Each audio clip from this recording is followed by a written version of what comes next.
You see this little dog? This little dog is a challenge for my dog. It guards its home fiercely. It's always just hanging out here, barking at us, growling at us, coming up and chasing Tally. And Tally's natural inclination is to want to fight back.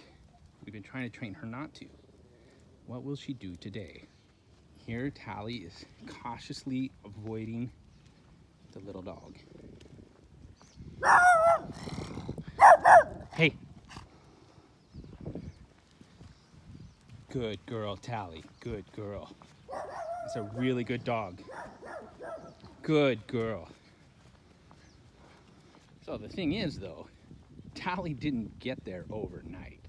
It has taken us months of training to get her to be able to walk past not only that little dog, but the other dogs in the neighborhood she doesn't like.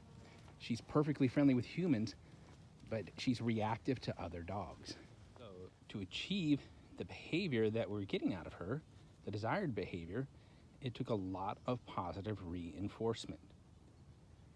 Basically, when we go by a dog that feels threatening to Tally, we have her focus on us, and we constantly give her treats to provide her positive reinforcement, provide a reward for doing the thing we want her to do.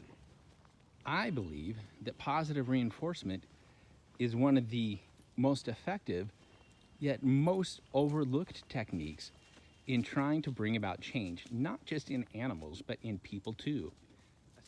Too often, when our romantic partners or our children or our coworkers do things that we don't like, our natural reaction is to respond negatively, to badger them or to nag them or to otherwise provide some sort of negative feedback.